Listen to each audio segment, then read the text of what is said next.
Vamos a repasar un poco qué pasa en la República Argentina, que está pasando bastante, la verdad. A la madrugada renunció Juan Paso, el ex titular del ARCA, de la ex AFIP. Era algo que se estaba esperando, que ya se venía hablando en los últimos días. Va a volver al sector privado, con un montón de información privilegiada, por supuesto. Y desde el sector privado dicen que va también a ayudar a colaborar con Luis Toto Caputo. Ningún tipo de conflicto de interés, por supuesto. Lo va a reemplazar Andrés Edgardo Vázquez, que estaba a cargo de la Dirección General Impositiva de la DGI, así que nuevos cambios en el gabinete de Javier Milei. Ya también el presidente envió ayer e ingresó hoy finalmente en el Senado de la Nación la ley de glaciares, ¿sí? Para devolverle a las provincias la decisión de ver dónde sí se puede avanzar con un proyecto extractivista, teniendo glaciares o zona periglaciar, que ya no es necesario que esté atada esa protección a un inventario nacional, sino que las provincias lo pueden definir, y se plantea que haya una protección solo si cumplen funciones hídricas. Si alguien después,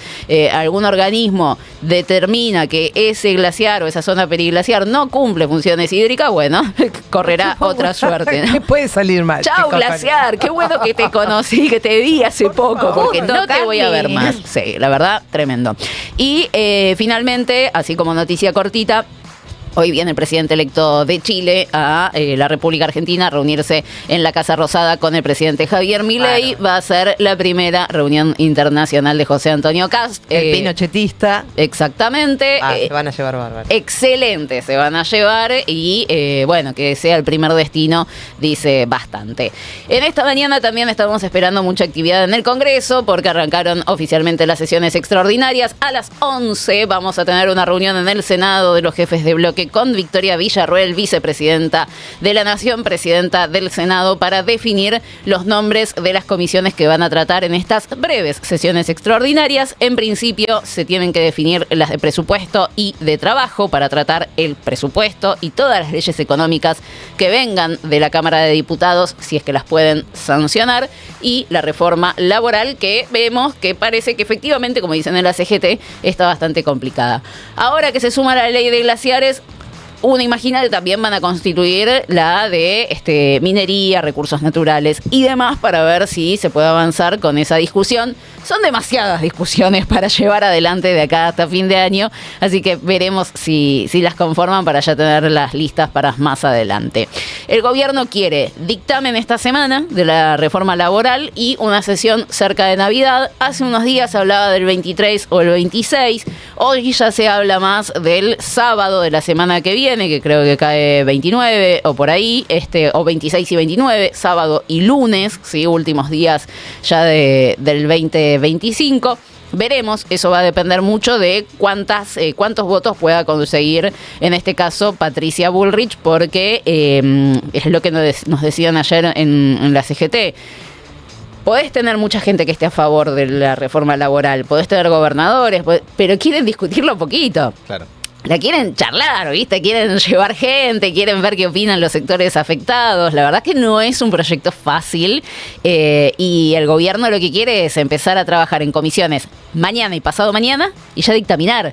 Como que no te permite hacerte mucho a la idea de a dónde va la reforma laboral. En paralelo, en la Cámara de Diputados ayer ya se convocó a una sesión, ¿sí? Para el miércoles que mañana, básicamente, vamos a tener una sesión en la Cámara de Diputados, 2 de la tarde. Finalmente se van a tratar 3 proyectos. Ayer terminó de ingresar el que faltaba. Los 3 afectan a materias económicas. Tenemos el presupuesto 2026, que es una de los grandes pendientes de Javier Milei. Tenemos la inocencia fiscal y tenemos esta ley que obliga a que no haya déficit en la República Argentina, y cualquier persona que promueva cualquier proyecto que derive en déficit, fusilado en Plaza de Mayo. Preso. Fusilado en Plaza de Mayo por de vender fruta. Qué locura, loco. Es simplemente fascinante. ¿Sabes algo que es increíble? En las últimas horas salió Bessent, Sí. no hablando de cosas de Argentina, sino de cosas de Estados Unidos, contando que, le cerró el presupuesto, el balance del año, no sé qué, con 5 puntos de déficit sobre el PBI en Estados Unidos. Bien. Claro, lo achicaron de 6 y pico que habían tenido el año pasado a 5,5. Pero tiene un déficit de 5 puntos del PBI, claro, en Estados Unidos. Porque la mayoría de los países tienen déficit, porque así funcionan los países. Ahora, ¿es deseable tener 200? No. Ahora, esta idea ridícula de pensar que vos podés pensar la economía de un país con ese nivel de rigidez no tiene sentido, no pasa en ningún lugar del mundo. No, y además tenés un imprevisto, ¿qué pasa? ¿Viste? Pero claro. Pero sí, es como... Pero además va a pasar, en algún momento va a pasar, se van a pegar un tiro en el pie, digamos, con eso. Es ridículo, verdaderamente es ridículo. Bueno, de hecho se dice, hoy leía en alguna nota, no recuerdo ya dónde, que hubo gritos, porque el gobierno como que puso una mesita de negociación permanente en el Congreso, donde está Santilli, por ejemplo, pero que hubo gritos con Cristian Ritondo y Carlos Guberman, funcionario de Hacienda, de Finanzas, que Ritondo le decía, bueno, si esto avanza yo te voy a denunciar cada vez que vos bajes un impuesto. Y sí. Claro. Porque recauda menos el Estado. Entonces, ¿qué estás haciendo? Vas a generar déficit. Si te entra menos plata, vas a generar déficit. Tal cual.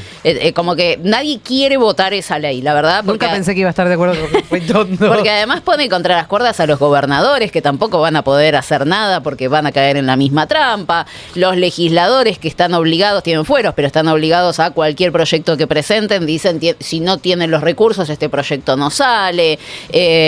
Nada. La verdad es que en el último tiempo además tuvo un revés el gobierno con esa idea, con el tema de la ley de emergencia en discapacidad, que le dijeron, la justicia le dijo, vos aplicá la emergencia en discapacidad, porque el Congreso fue bien claro y te dijo que podías reasignar partidas. No me vengas con esa cosa de faltan los recursos. No, porque partidas reasignás todo el tiempo. A la CIDE, plata nunca le falta, ¿no?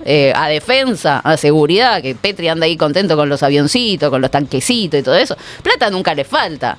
Pero para estos sectores sí, evidentemente. Pensaba un poco, porque no es una novedad este gobierno promoviendo esta idea del déficit como un crimen, y recién lo busqué. La última vez que se discutió una ley de este estilo, que se aprobó de hecho una ley que se llamó Ley de Déficit Cero, llegó el número 25453, se aprobó el 30 de junio del 2001. Y les fue bárbaro. Mirá, porque bárbaro. no solo Terminó todo hubo bárbaro. déficit, sino que voló todo por el aire. Es una estupidez, en serio. Es como una discusión que no tiene ningún sentido. Es Ningún incumplible, no.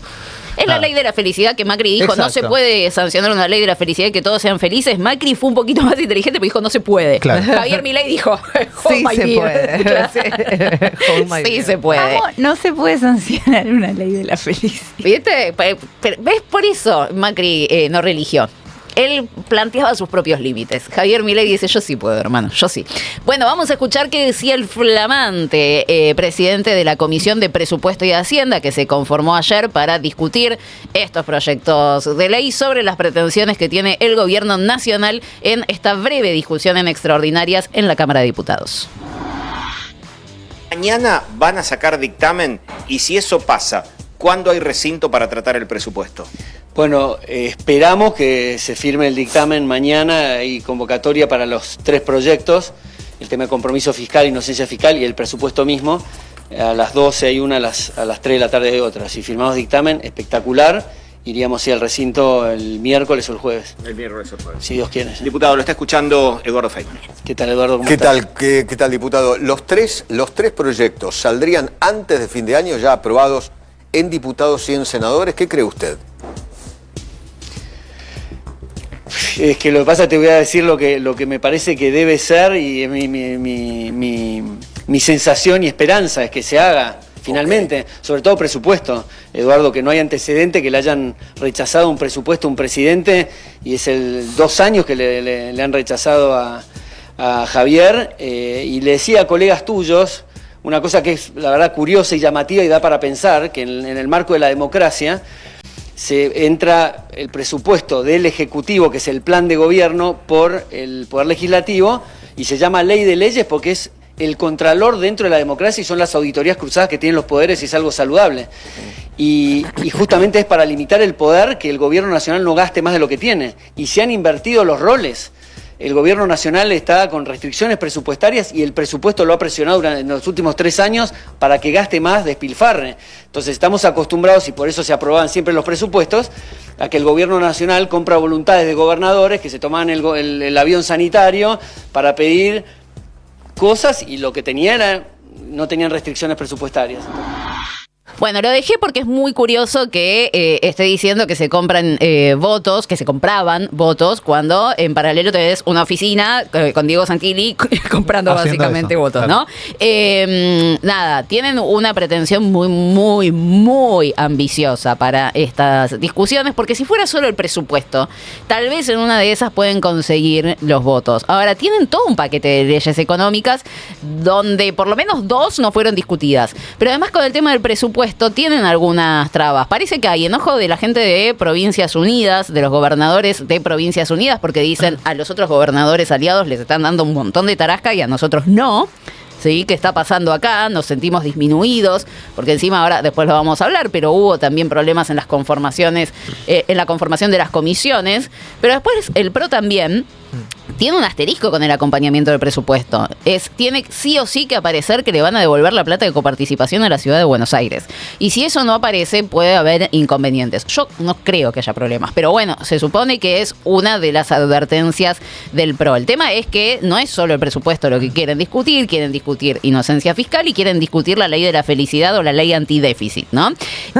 Hoy tienen una agenda recargada. Ahora a las 10 de la mañana arranca la otra comisión que también se constituyó ayer, que es la de legislación penal para tratar el proyecto de inocencia fiscal. ¿Por qué? Bueno, básicamente porque modifica hasta qué momento te pueden preguntar de dónde sacaste la plata que no tenías declarada. A las 3 de la tarde, legislación penal y presupuesto se van a unir en un plenario para dictaminar el proyecto de inocencia fiscal. Y a las 12 del mediodía, presupuesto solo se reúne para dictaminar presupuesto y el tema del compromiso en contra del déficit, ¿sí? Ayer lo que pidió Germán Martínez es que la ley esta de compromiso fiscal también pase por la Comisión de Legislación Penal, porque básicamente propone sanciones para aquellos que avancen con proyectos y propuestas que alteren el déficit. La verdad es que de momento, por lo menos en la citación, no estaba ese giro. Veremos si hoy se puede discutir o no se puede discutir ese tema, pero evidentemente el gobierno quiere dictaminar todo hoy, ¿sí? A las 12 del mediodía, presupuesto y el compromiso contra el déficit, y a las 3 de la tarde el tema de inocencia fiscal. ¿Para qué? Para llevar estos proyectos, como veíamos, mañana directamente al recinto. En paralelo, y después lo vamos a consultar y a profundizar un poco mejor, pero hay una nota muy interesante que pueden visitar ustedes en el Destape de Javier Slucky, porque el peronismo no solo está hablando de contraponer, de oponerse a la propuesta de reforma laboral del gobierno que se está discutiendo en el Senado, sino que también tiene su propio proyecto. Claro, puso el propio, digamos. Puso su propio proyecto que ya tenía distintas iniciativas. El tema es que tal vez si tenés un montón y todas separadas y todas dispersas, por ahí no se llega a transmitir, ¿no? Que es lo que vos estás proponiendo, pero hay como un proyecto que está circulando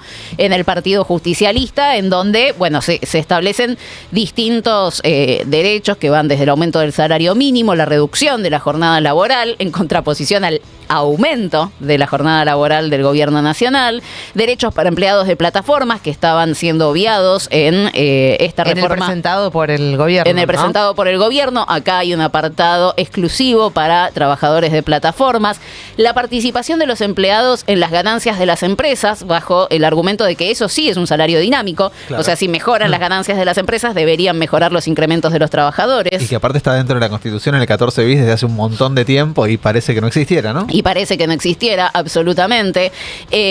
Bueno, también se habla la reducción de la jornada laboral a 7 horas por día y 42 horas semanales para llegar finalmente a las 6 horas por día, que en algún momento en la campaña del 23 se discutió un poco, o se buscó discutir. Y aún así perdimos. ¿Se acuerdan que discutíamos la reducción de la jornada laboral a 6 horas? Otra vida. Otra vida. También se propone el tema de la licencia por maternidad, incrementarla a 120 días en lugar de los 90 actuales. Y también aumentar, que esto es un proyecto de que tiene muchos años ya, varios años, y Tahí Hackman, me acuerdo que lo había presentado en su momento, aumentar la licencia por paternidad a 90 días. Hoy son 2 días corridos nada más, o sea, si vos tuviste el pibe el viernes, sábado y domingo, y el lunes tenés que volver a laburar, no te contempla el fin de semana, no te contempla nada, extiende los beneficios para los monotributistas. En el caso del tema de las plataformas, de los trabajadores de plataformas, una negociación colectiva que determine un salario mínimo, mínimo, seguridad social, licencias, protección contra despido, libertad horaria, dicen, algoritmo transparente que te explique un poquito cómo es que se asignan los pedidos, las comisiones y las sanciones, que te atienda una persona humana cuando vos tengas algún inconveniente o necesites comunicarte con la empresa. Bueno, capacitación, seguridad, cobertura ante accidentes. La verdad es que hay un apartado para los trabajadores de las plataformas, así que está piola eso también, ¿no? No es solamente una oposición al proyecto, sino que también hay una propuesta del otro lado. Les decía que ahí parece algo de malestar en la gente de Provincias Unidas, y ayer hubo en la conformación de las comisiones de estas dos en diputados de legislación penal y de presupuesto, puntualmente en presupuesto, hubo un cruce por el tema de cuántas sillas le tocaba a cada uno, porque Provincias Unidas tiene un interbloque que tiene 22 miembros, ¿sí? Igual que el interbloque que conformó Cristian Ritondo. Entonces están empatados. Y los dos tienen el mismo número de miembros que les permitirían ser la tercera minoría en la Cámara de Diputados, o sea, la tercera fuerza más grande de la Cámara de Diputados. Y eso que les da más lugar en comisiones, pero también autoridades. Por ejemplo, la vicepresidencia tercera de la Cámara de Diputados quedará para la que sea la tercera minoría. Eso todavía no se pudo definir, ¿sí? No terminaron de ver cuál de los dos va a ganar. Ayer hubo un gesto, sin embargo, del gobierno nacional, porque tenían que conformar las comisiones y depende de quién tiene más o menos miembros, le van a corresponder más o menos lugares. ¿Qué hizo el gobierno nacional? Le reconoció al PRO que es la tercera minoría, ¿sí? En la Cámara de Diputados, por lo menos en lo que hace la conformación de estas comisiones que comenzaron ayer. En la Comisión de Presupuesto, al PRO le dieron más diputados que a Provincias Unidas. Maximiliano Ferraro se quejó de esto. Y sí. Se quejó, dijo, nos están sacando una silla, nos dieron 3, a nosotros nos corresponde 4, ¿sí? Y esto está mal, nosotros queremos quejarnos. Y la encargada de justificar por qué esto fue así fue Silvana Giudici, que era ella diputada del PRO, ahora es diputada de La Libertad Avanza. Ella dijo que no hay ningún tipo de irregularidad y este argumento es bastante particular. Mira. En realidad tienen 21 porque todavía el diputado Schiaretti no juró, con lo cual es otro de los motivos por lo cual está bien hecha la distribución en esta comisión. Gracias. Sí, adelante. Sí, sin ánimo de polemizar, creo que la diputada preopinante ha tenido una bajeza que no se caracteriza, ¿no? Porque todos sabemos que el ex gobernador de Córdoba, el señor Schiaretti, actual diputado nacional, está pasando por un problema de salud, acaba de salir de una operación, y la verdad que utilizar este argumento más allá después de las opiniones que podamos tener con relación a que o en un interbloque le falta uno más o menos, sabiendo el problema de salud que atravesó el diputado Schiaretti, me parece que no corresponde. Gracias. ¿Qué pasó? Schiaretti fue operado, ¿sí? Tenía una intervención quirúrgica del corazón 5 días antes de la jura. Entonces, por una cuestión obvia, no pudo estar para la jura. Entonces, no juró todavía como diputado nacional, y en esa sesión que se estipuló que en la próxima sesión, o sea, la de mañana, va a poder jurar Schiaretti. Hasta el momento, dice La Libertad Avanza, y a eso también se agarra el PRO, como no juró, el interbloque de Provincias Unidas tiene 21, no tiene 22. Entonces, como tiene 21 y el PRO tiene 22, al PRO le corresponde ser, en la conformación de estas comisiones, la tercera minoría. Eventualmente, Juan Schiaretti va a jurar. Claro. Y van a quedar 22-22, ¿sí? ¿Qué va a pasar en ese entonces? Bueno, en el PRO lo que dicen es, nosotros estamos negociando con los 2 sanjuaninos y los 3 que quedan en lo que era el anterior bloque de Coherencia.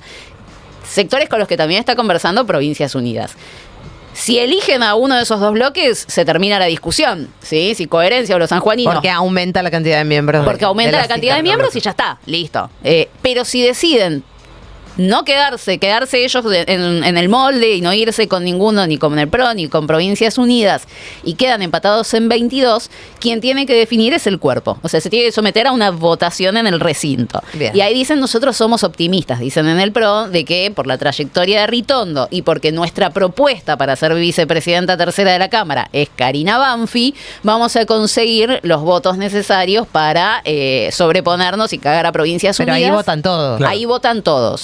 Pasó algo parecido con la comisión Libra, si no me equivoco. Sí. Que daba empatada la comisión y no se ponían de acuerdo en quién iba a presidir la comisión. Lo tuvieron que llevar al Pleno como también una estrategia de dilatar un poco la conformación de esa comisión. Sí. En estos tiempos en los cuales el gobierno está muy apurado porque esto salga con mucha celeridad, no pareciera la mejor estrategia. Sí, en este tema, como ya mañana tenés la sesión, dicen, bueno, el tema de presupuesto queda saldado. Listo, o sea, estas discusiones ya está, hoy se resolvió así en comisión y mañana tenemos sesión.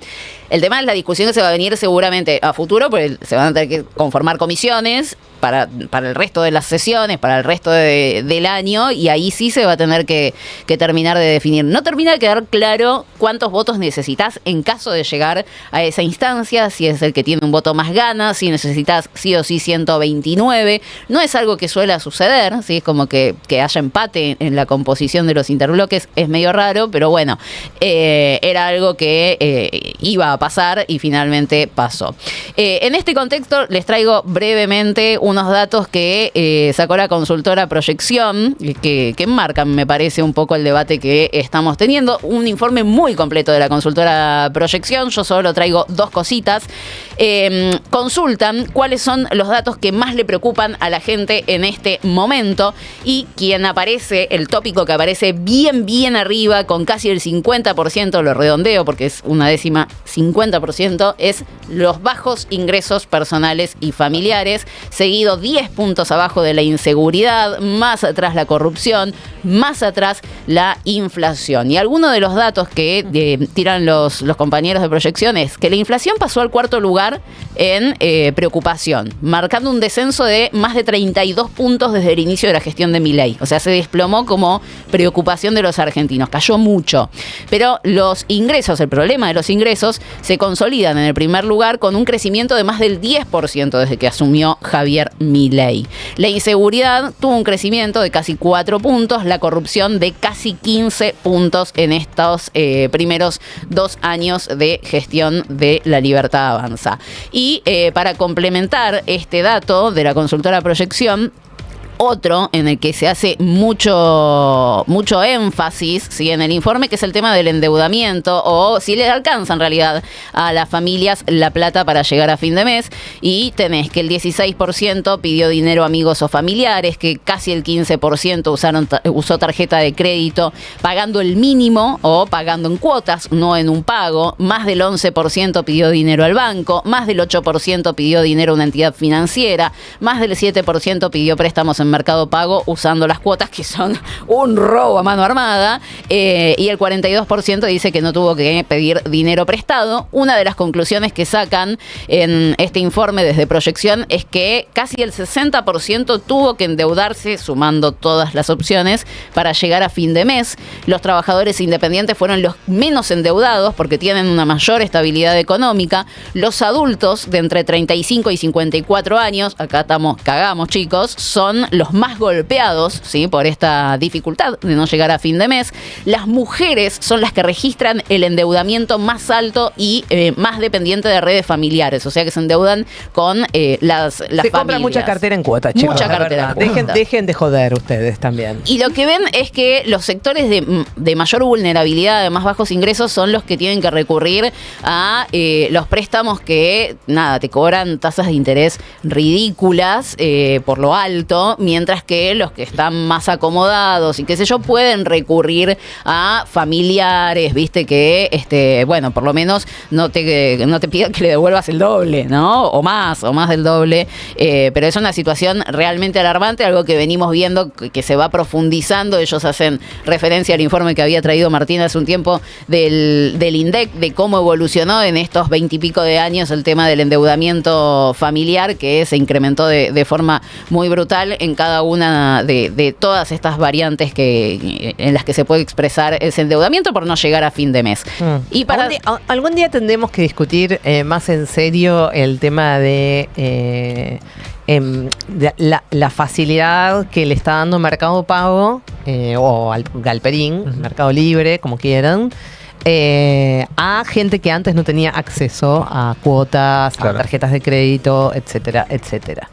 Porque me parece que es una discusión interesante y que no hay que pifiarla en ese sentido. No hay que pifiarla en ese sentido, porque para mucha gente es la primera vez, mucha gente que nunca tuvo la posibilidad de comprar nada en cuotas, aunque te maten, o sea, eso está clarísimo, que te matan con los intereses, está clarísimo. Ahora, hay gente que está empezando o pudiendo por primera vez acceder a comprar algún bien en cuotas cuando nunca tuvo esa posibilidad. Entonces, esa es la deficiencia, o sea, el déficit que hay desde el otro lado, ¿no? Digamos, de ¿qué le ofrecen desde el otro lado? Nada. Sí, yo creo que el gran problema que tenés es el contexto de desregulación completa. Claro. Vos, digamos, es una buena herramienta el pensar en cómo hacer para diversificar los pagos en cuotas o para que efectivamente hay gente que antes no podía acceder a comprar algo en plazos lo pueda hacer. El gran problema es que tenés un mercado desregulado que hace que Galperín te pueda cobrar el 120, 200% de interés en 2 cuotas. El otro día les contaba, pago de un... Pero me parece que esa es otra discusión. La BTV te la pueden cobrar en cuotas a través de Mercado Pago porque te manda directo a la plataforma y cuando ves las opciones es un pago sin interés, 2 cuotas con un interés del 200% anual. Claro, estoy totalmente de acuerdo. Estoy totalmente de acuerdo. De todas formas, yo lo que estoy diciendo es lo que estoy planteando es cómo un privado le está dando por primera vez acceso a un montón de gente a comprar en cuotas y a una tarjeta de crédito. Sí. Cuando nunca tuvieron esa posibilidad por parte ni de entidades financieras de entidades bancarias del Estado o o más formales, si se quiere, ¿no? De bancos formales. Bueno, eso no sucedió y vino un chabón que es Galperín y se los está ofreciendo. Sí. Bueno, después hablar mal de Galperín para esa gente... Digo, como para que lo pensemos, para que no nos comamos la curva. En algún momento alguien había dicho en una reunión así de debate, de discusión del peronismo, que siempre trae mucho, no quiero decir que con esto estén de acuerdo, pero alguien tiró la idea, el enemigo es Galperín, no Mercado Libre, digamos, vos te podés pelear con Galperín, pero Mercado Libre, la verdad es que hoy da muchas facilidades. No sé, una vez me pasó que me olvidé la SUBE, y yo dije, uy, ¿qué carajo hago? Y pude pagar el colectivo con la SUBE, con Mercado Pago. Lo mismo, salí sin billetera, no sé, la revió Galperín. Pero claro, pero es ridículo pelearse con la herramienta, porque es una herramienta fantástica, por supuesto, y estoy totalmente de acuerdo con lo que decís, Martín. O sea, después habrá que regularlo, digamos, ponerle algún límite a él en el sentido de la cantidad de intereses que cobra, etcétera, etcétera. Pero digo, como herramienta, es algo que está pasando por primera vez. Sí. Entonces, a un tipo que por primera vez tiene que nunca en su puta vida soñó con tener una tarjeta de crédito y pagar algo en cuotas. Antes, ¿cuánto pagaba en cuotas? 0, nada. Ahora le dan esa posibilidad. ¿Le cobran mucho interés? Sí, pero tiene la posibilidad. A lo mejor hay que pensar un poco, digo, pues no lo quiero hacer muy largo, pero habría que pensar un poco en la experiencia de Brasil, que tiene un sistema de no solo cobro digital, que es este famoso Pix, sino además todo un sistema financiero digital movido desde el Banco Central. Y acá faltaría una herramienta. Claro. Pero yo me acuerdo de la discusión que se dio en el gobierno anterior contra Galperín. ¿Sabes por qué era? Por la interoperabilidad de los QRs. Porque Galperín tenía el monopolio del QR, entonces vos ibas a cualquier comercio a comprar y solo podías pagar si tenías la aplicación de Galperín. Ahora vos vas a cualquier comercio con cualquier billetera virtual y con el lector que dice Mercado Libre, igual vos podés pagar con cualquier otra billetera. Eso fue una pelea contra Galperín. Entonces vos no le peleas la herramienta, la aceptás como válida, pero tenés que regularlo. Pues si no, lo que pasa es que Galperín es un bicho gigante que se come el mercado y mata al resto. Totalmente de acuerdo, pero no matarlo, y matar la herramienta. En todo caso, digamos, aprender de eso, de la posibilidad que le está dando un privado como Galperín a un montón de gente que en su puta vida tuvo una tarjeta de crédito. Y hablando de plata, para ir cerrando, también los invito a ver otra nota interesantísima en el Destape que publica Rodri Núñez, porque no todos, pero los trabajadores trabajadores registrados vamos a cobrar el aguinaldo este año, pero vamos a cobrar el aguinaldo este año, y vos decís, ¿en qué te la gastas, campeón? ¿En vacaciones? ¿En ocio? ¿En ir al cine? ¿En comprar cosas para Navidad? Pues no, mi cielo, en pagar deudas. Realmente impresionante, ¿sí? De acuerdo a un relevamiento realizado por la consultora Focus Market sobre casi 4.000 casos, el 29% de los trabajadores va a destinar el aguinaldo a cancelar deudas. Más del doble de lo que se había registrado en el 2024, cuando apenas el 13% iba a destinar su aguinaldo a pagar deudas. En la nota tienen algunos gráficos comparativos para ver cómo evolucionaron los distintos destinos del aguinaldo. Por ejemplo, tenés esto, el pago de deudas pasó del 13% al 29%. También tenés una caída de las vacaciones. Antes se destinaba en el 2024 un 26%, lo destinaba a las vacaciones y ahora solo es el 19%. Bueno, nada, realmente hay una disminución notoria del destino del aguinaldo al ocio para, poder saldar este tipo de compromisos. Cae también mucho el tema de la compra de dólares para atesoramiento, básicamente porque no tenés resto, o sea, usás el aguinaldo para pagar las cuestiones corrientes y no te sobra para nada, básicamente para ahorrar. Para cerrar, solo un datito, porque ayer hablábamos qué va a pasar el jueves con el tema de la movilización a Plaza de Mayo contra la reforma laboral. Se están sumando bocha de sectores, un montón. El peronismo va a acompañar, los movimientos sociales, la CTA, los universitarios. Ayer hablábamos con el dirigente de la UOM, que es secretario también gremial de la CGT, Osvaldo Lobato, y él nos decía, nosotros desde la UOM vamos a hacer un paro para poder movilizar, pero esta es decisión de cada sector. Bueno, la Federación de Aceiteros acaba de confirmar también que va a haber un paro activo y movilización a partir de las 0 horas del jueves 18 de diciembre.